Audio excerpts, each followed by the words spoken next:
सभी भक्तों के प्रति प्रणति सादर करता हूँ, स्वीकार करेंगे। जय श्री कृष्ण, दंडवत प्रणाम। हम सब यहाँ पर श्रीमद् भगवद गीता ग्रंथ का अध्ययन कर रहे हैं।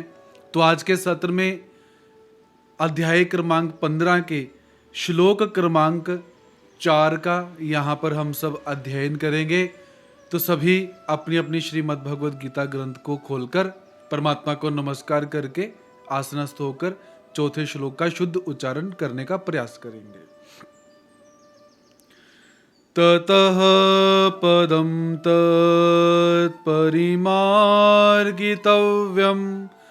यस्मिन् गताः न निवर्तन्ति भूयः तमेव चाद्यं पुरुषं प्रपद्ये यतः प्रवृत्तिः प्रसृता पुराणी। ततः पदं तत्परिमार्गितव्यं यस्मिन् गता न निवर्तन्ति भूयः तमेव चाद्यं पुरुषं प्रपद्ये यतः प्रवृत्तिः प्रसृता पुराणी। तो इस प्रकार श्लोक का शुद्ध उच्चारण सभी ने करना है धीरे धीरे। अब अन्वय की तरफ प्रस्थान करके अर्थ देखते हैं क्या भगवान जी इसमें कहते हैं।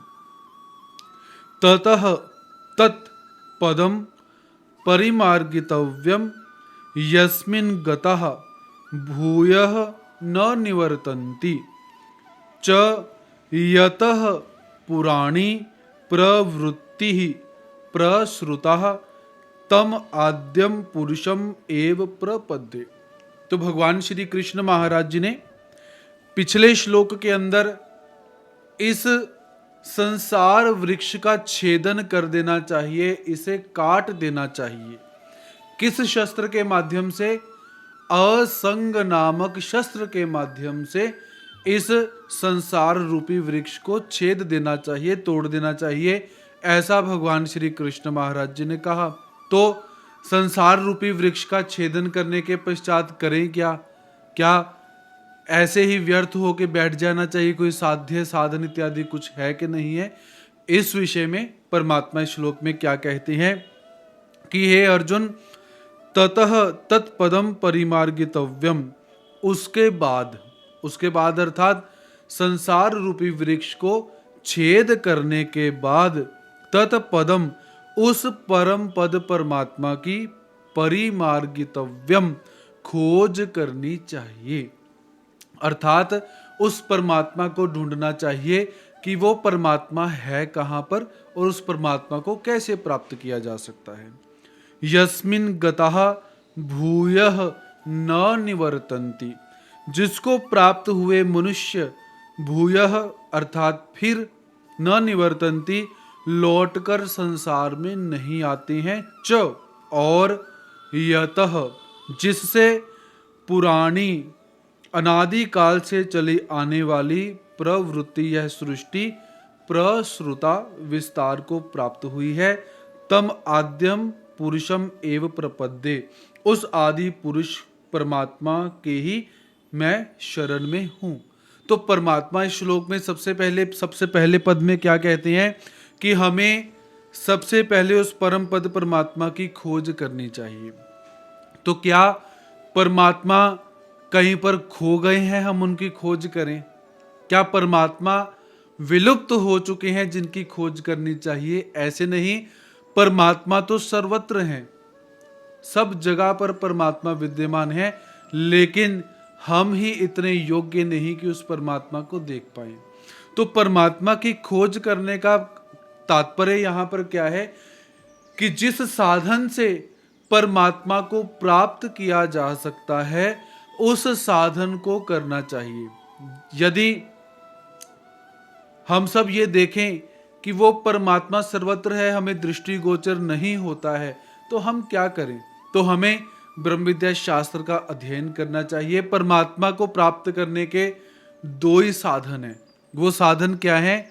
विधि और निषेध।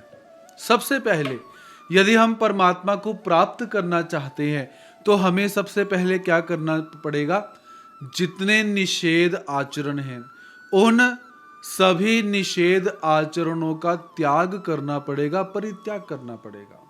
उसके पश्चात विधि रूप जितने आचरण हैं, दूसरा परमात्मा को प्राप्त करने के लिए जितने विधि रूप साधन परमात्मा ने श्री ब्रह्म विद्या शास्त्र में, श्रीमद् भगवद गीता में बताए गए हैं, तो हमें उन सभी विधियों का आचरण करना पड़ेगा। तो जो परमात्मा हमारे समक्ष होकर, हमारे बीच में ही होकर हमें दिखाई नहीं देते हैं, तो वो हमें दिखाई देने लग जाएंगे। जैसे हिरण जो होता है, तो हिरण की नाभि में कस्तूरी पाई जाती है, तो हिरण को सुगंध आती है कि वो कस्तूरी कहाँ पर है, मैं उसको प्राप्त करूं।